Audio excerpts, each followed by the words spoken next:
All right, thank you for staying with us on Citizen Weekend. As promised, I'm joined by Dimas Kipuno, Deputy Executive Director, ICJ Kenya. Good to have you on set with us tonight.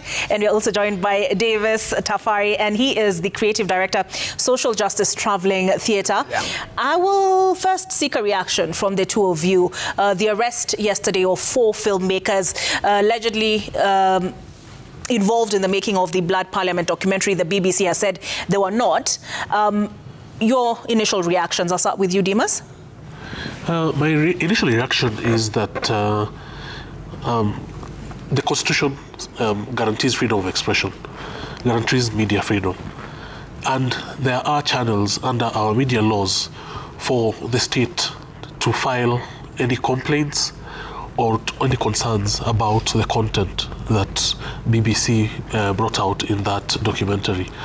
And so I think the arrest is overkill, but I also think there's a larger discussion to have about the existence of certain laws, such as the Computer Misuse and Cybercrimes Act, that allows the government to come for someone or people because it feels that they have said something that is a lie or false or misinforming.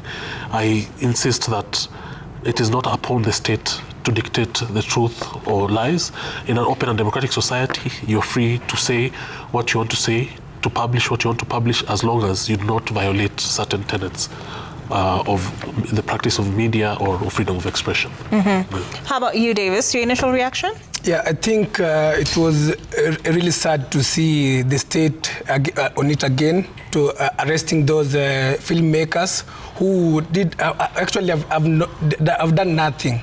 The only crime is to record what was happening in our country, and it clearly shows that the state is fearing the truth to be exposed to the people. And want to tell the state that there's freedom of expression in our country, and you cannot deny us that freedom of expression. Mm-hmm. Yeah. And on that note, Kayole, the documentary Blood Parliament was screened, and this is after the original screening was cancelled on account of, quote-unquote, to quote the press office, government pressure. Yeah. So why did you take that decision? Yeah, we saw that the government is trying to shrink this democratic space, and we saw it was important for us as the Social Justice Center's Traveling Theatre. It is our duty to expose the truth, to tell people what is really happening in our community.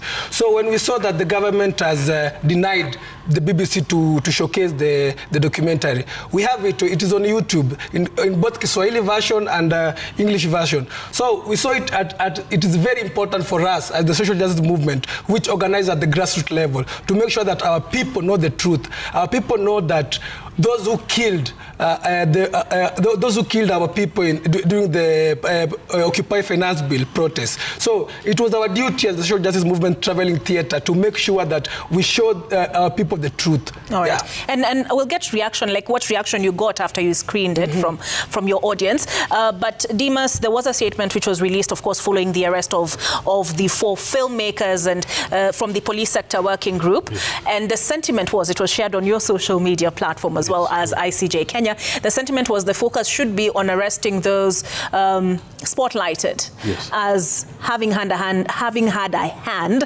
in the deaths of, apart from the young gentlemen who were the focus of the documentary, the 60 Kenyans. Yes. Actually, the government should have taken the cue from BBC to know that you can now use technology to enhance investigative capabilities. They could have taken a cue so that they can enhance the investigations of really what happened on that day. There are so many unanswered questions. The government has a duty to uphold and protect the Constitution, and it has a duty to protect everyone.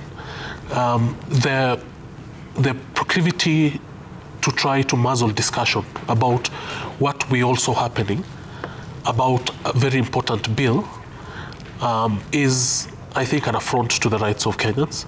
And so perhaps it is a time for us to reflect on how do we ensure that going forward we have policing that is responsive, that is human rights compliant. We can have discussions about public order management, about about command and responsibility, about the use of certain weapons within certain contexts. But we are not having that. Instead, we want to crucify the messenger. All right.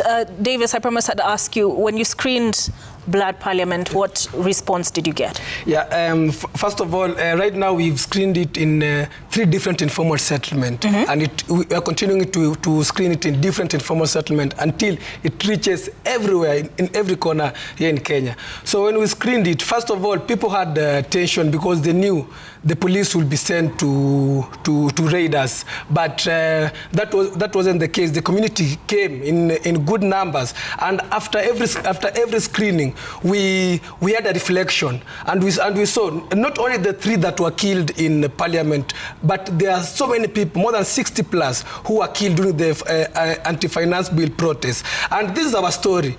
You can like for me, as the Social Justice Traveling Theatre, I've been part of the protests. We were on the street. Some of us played key roles during the protests. So this is our story, and this story, we should showcase it to our people. Those people who are killed, those people are children of those people who are living in different informal settlements. So they must know. And the country has not moved on. When we were screening these documentaries, you can see reaction of the people. You can see anger. You can see how they have lost hope in this government. You can see the people are ready to hit the street once again.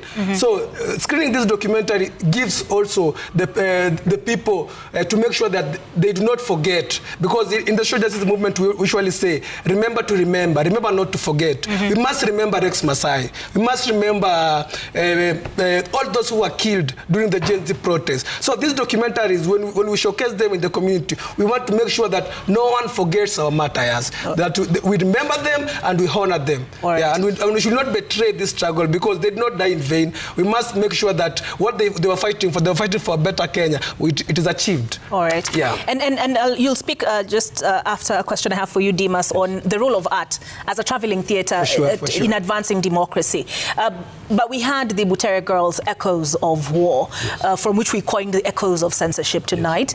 And we've also seen leaders such as the Court Secretary General Francis Watoli calling for the regulation of social media. Are we hearing echoes of censorship? We are hearing echoes of censorship, and we are experiencing an intolerance towards voices that do not align with the government. The Constitution guarantees freedom of expression, regardless of media, regardless of frontier. So it means it guarantees your freedom of expression online and offline. The Constitution also limits freedom of expression, so that in Article 33.2, it says that freedom of expression does not extend to propaganda for war, incitement to violence, hate speech, advocacy for hatred. As long as what you're doing does not amount to those things, then you are free to speak.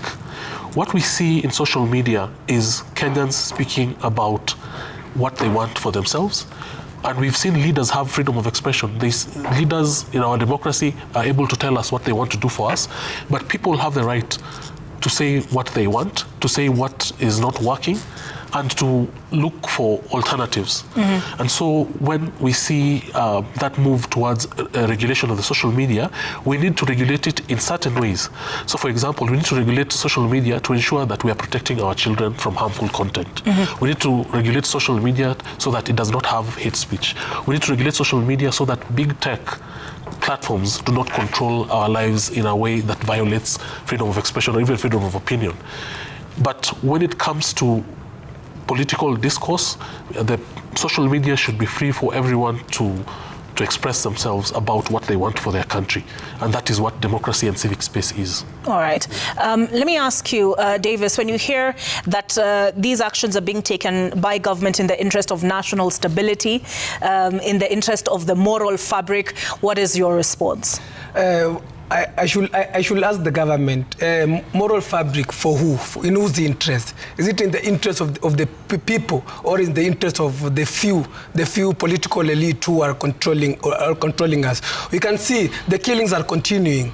You can see in Narok just the other day, 5 people were killed.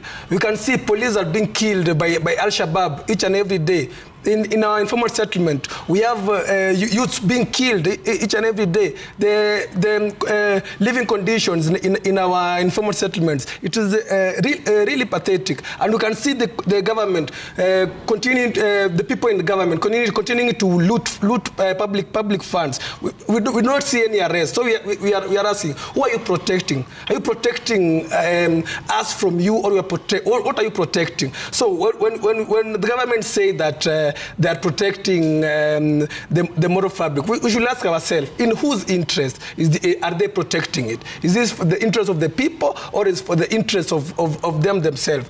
Because if it could be for protecting the moral fabric, we should have seen right now those who have looted public funds being arrested. We have not seen that in any way. We are seeing them being given public offices and being promoted even to higher positions. So that's a very sensitive question that we should ask the government when they're saying that protecting. Who are they protecting? All right. Yeah. Last one, Dimas.